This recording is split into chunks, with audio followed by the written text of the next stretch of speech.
4 back to back बड़ी meeting, CCS, CCPA, CCE और उसके बाद कैबिनेट मीटिंग होने वाली है। तो यह माना जाए कि एक्शन प्लान पूरी तरह से तैयार है, अब सिर्फ ऑर्डर का इंतजार है किस तरह से पाकिस्तान पर प्रहार किया जाएगा इन 4 मीटिंग्स के साथ। रवि जी बिल्कुल आकांक्षा, देखिए दर्शकों को मैं ये याद दिला दूं कि कल ही प्रधानमंत्री मोदी ने कहा था कि इस जो घटना हुई है इसका जवाब देना और बदला लेना हमारा अब राष्ट्रीय संकल्प है, और उन्होंने सेना को खुली छूट दी थी कि वो डिसाइड करें जगह, समय और दिन, और उसके लिए उन्होंने पूरी खुली छूट दी थी कि वो कब उसका बदला लेते हैं। लेकिन जो ये आज सबसे जो 3 ये जो बैठकें हैं कैबिनेट के अलावा, मैं दर्शकों को बताना चाहता हूं कि देखिए ये तीनों बैठकों, जो तीनों ये कमिटीज़ हैं, इनका एक बहुत ही अलग अलग इनकी इम्पोर्टेंस है। जो सीसीएस है वो रक्षा के मामलों में, जो सिक्योरिटी के मामलों में है, उसके लिए सबसे बड़ी कमेटी मानी जाती है और इसको वॉर कैबिनेट भी बोलते हैं। जो सीसीपीए है वो राजनीतिक मामलों में जो अगर बड़े फैसले लेने होते हैं उसके ऊपर वो निर्णय लेती है, और जो सीसीईए जो इकोनॉमिक अफेयर्स वाली है, किस तरीके से अगर ये जो बड़े निर्णय लिए गए तो उसके लिए कोई नई इकोनॉमिक पॉलिसी को किसी तरह बदलना है, या जो बड़े इकोनॉमिक पॉलिसी को लेकर जो बड़े निर्णय लिए जाते हैं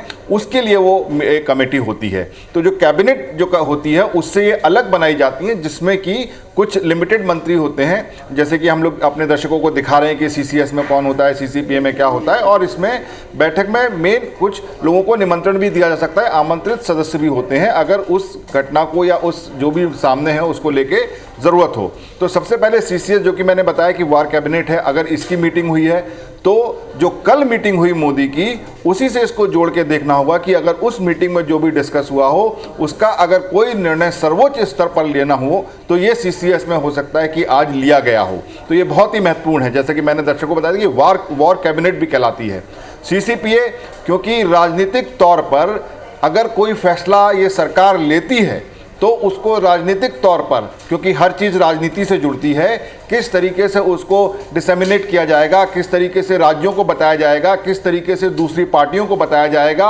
और राजनीतिक तौर से किस तरीके से देश को विश्वास में लिया जाएगा और बताया जाएगा, उस बात के निर्णय इसमें हुए होंगे, ऐसा मेरा मानना है। और जो सीसीए है, चूँकि इस सब चीज़ में वॉर में एक फंड की भी ज़रूरत होती है, आपको हथियार खरीदने होंगे, आपको मूवमेंट करना होगा, तो उसके लिए किस तरीके से काम किया जाए, और ये भी हो सकता है कि किस तरीके से हमको, और सीसीपीए भी ये इंपॉर्टेंट है कि नॉन फॉरेन अफेयर्स जो होते हैं, कि अगर एक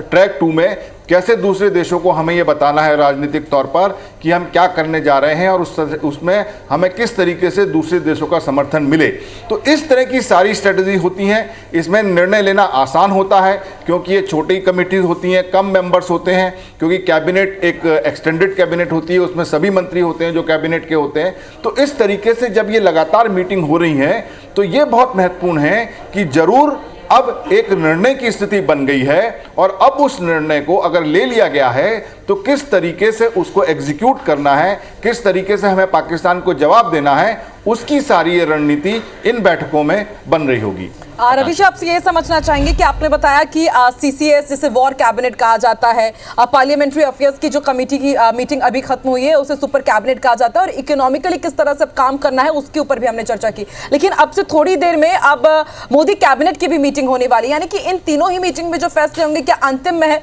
मोहर क्या उस मोदी कैबिनेट की मीटिंग में लग जाएगी कि हाँ सब कुछ डिसाइडेड है और अब बस अंतिम मोहर उस मीटिंग में होगी? बिल्कुल आकांक्षा, ये बिल्कुल सही बात है कि जो भी निर्णय इन छोटी छोटी कमिटीज के में लिया जाता है उसको एक बार फाइनल उसका जो अनुमोदन है वो कैबिनेट में कराना जरूरी होता है, क्योंकि ये मैं आपको बताऊं कि जो कैबिनेट है वो कॉन्स्टिट्यूशनली अप्रूव्ड है, मतलब कॉन्स्टिट्यूशन में वो मेंशन्ड है कि इस तरीके से एक मंत्री होंगे, प्रधानमंत्री, उनके मंत्री होंगे, उनकी एक कैबिनेट होगी जिसमें जो निर्णय लिए जाएंगे वो सब पर मान्य होंगे। लेकिन ये जो छोटी छोटी कमिटीज़ हैं ये कॉन्स्टिट्यूशन में इनका मेंशन नहीं है, ये एग्जीक्यूटिव ऑर्डर से बनाई गई हैं काम को आसान करने के लिए, निर्णय को जल्दी लेने के लिए। अगर जैसे वॉर लाइक सिचुएशन हो या कोई इमरजेंसी हो तो उसमें एक कमेटी जो छोटी होती है निर्णय जल्दी ले सकें तो वो होती हैं। तो इसमें जो भी निर्णय लिए गए होंगे उसलिए वो कैबिनेट की मीटिंग है कि उसमें जितने निर्णय हैं उनका अनुमोदन कर सके, वो मीटिंग जो डिसीजंस है वो कैबिनेट में पास हो सकें। ठीक है रविकांत जी, आपसे ये भी समझना चाहेंगे कि कल जब प्रधानमंत्री नरेंद्र मोदी ने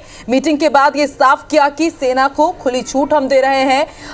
डेट और समय सेना तय करेगी, और उसके बाद सूचना मंत्री हैं अताउल्लाह तरार पाकिस्तान के रात 2 बजे प्रेस कॉन्फ्रेंस करते और उन्होंने कहा कि भारत की ओर से हमले के बारे में पुख्ता जानकारी मिली है और आज 4 मीटिंग बढ़ी पीएम आवास पर। तो क्या ये इसी तरफ इशारा कर रहा है कि पाकिस्तान ये जो डरा सहमा बैठा हुआ है कि वाकई वैसे संकेत मिल रहे हैं कि बहुत कुछ बड़ा होने जा रहा है? देखिए, पाकिस्तान को खौफ में रहना ही होगा। जिस तरह की हरकत उसने की है, उसको ये पता है कि भारत इस समय चुप नहीं बैठने वाला। किस तरीके से भारत जवाब देगा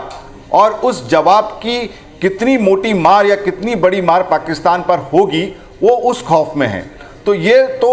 अब जब पहले उन्होंने हमला किया वो देख चुके हैं कि भारत उनको घुसकर क्या कहते हैं, वहाँ पर हमने आतंकियों के ठिकानों को ख़त्म किया था। इस बार क्या होगा, क्योंकि पुलवामा उस समय तो उन्होंने हमारे जो सैनिक हैं उनके साथ उन्होंने उस तरीके का व्यवहार किया था, लेकिन इस बार तो जो निर्दोष थे, सैलानी थे, पर्यटक थे, उन्होंने उसको मारा है। तो इस बार का जो जवाब होगा या इस बार का जो बदला होगा वो सही में खतरनाक होगा, करारा होगा, बड़ा होगा, ये पाकिस्तान समझता है और इसी तरह से वहाँ के रिएक्शंस आ रहे हैं। जिस तरह की खबरें आ रही हैं कि उनके लोगों के जो परिवार हैं, नेताओं के, फौज के, उनको सबको उन्होंने बाहर भेज दिया है। आधी रात को वहाँ पर रात को 2 बजे वो प्रेस कॉन्फ्रेंस कर रहे हैं। तो पाकिस्तान कितना खौफ में है इससे समझ में आता है और उसे खौफ में होना भी चाहिए। और जो आज की इस तरह से जो बैक टू बैक मीटिंग है, उससे उनको लग रहा होगा कि जल्दी कुछ होने वाला है, लेकिन ये हम इस पर स्पेकुलेट नहीं कर सकते। मोदी जी ने सेना को एक खुली छूट दी है कि वो जगह, समय और स्थान तय करेगी, तो वो जब भी होगा वो हमारे सामने होगा। रवि जी, आपसे ये भी समझना चाहेंगे, आपने सीसीएस का जिक्र किया, वॉर कैबिनेट का जिक्र किया, तो अब क्या जैसे कि हमने इससे पहले जब सीसीएस की बैठक हुई थी देखा तो 5 बड़े फैसले आए थे, भले वो वीजा रद्द करने का हो या फिर इंडस वाटर ट्रीटी को समाप्त करने की बात हो या फिर उच्च आयोग के सदस्यों की संख्या कम करने की बात हो, लेकिन इस बार सबकी नजर टिकी हुई है। तो आपका क्या आकलन है, आपको क्या लगता है अब किस तरह के कड़े फैसले होंगे, या फिर अब जो लगातार युद्ध की खबरें या फिर वॉर के क्षेत्र में कुछ बड़ा होने वाला है, तो क्या कुछ इस तरह की भी न्यूज आ सकती है? क्या इसका आपको अंदेशा है? देखिए, जो पहले सीसीएस में जो फैसले हुए थे वो एक कूटनीतिक चाल थी देश की कि देखिए हमको हर तरीके से जवाब देना है, चाहे वो कूटनीतिक तरीका हो, चाहे वो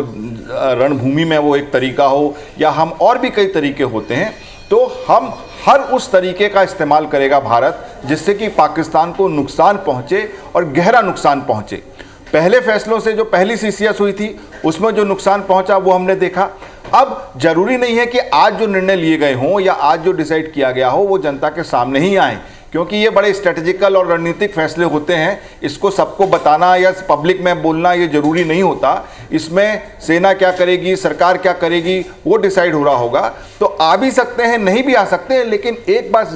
जरूर है आकांक्षा कि बदला लिया जाएगा। किस तरीके से लिया जाएगा, कितना बड़ा होगा, ये जब वो होगा तभी सामने आएगा। बिल्कुल रविकांत जी, सभी को इंतजार है क्योंकि 4 घंटे 4 बैठक, पाकिस्तान में दहशत मची हुई है और इस बार वक्त आ चुका है, क्योंकि बार बार जब हम ये सोचते हैं कि हम मानवता के आधार पर फैसले लेते हैं तो ये पाकिस्तान यही सोचते हैं कि हम बहुत कमजोर हैं, लेकिन इस बार भारत देश के अंदर उनके घुसेगा और उनको करारा जवाब देगा। सबको इंतजार है कि अब क्या बड़े कदम उठाए जाते हैं ताकि पाकिस्तान बेदम हो। बहुत बहुत शुक्रिया रविकांत जी, हमें तमाम मायने समझाने के लिए कि आज इन बड़ी बैठकों में क्या होने वाला है। शुक्रिया सर।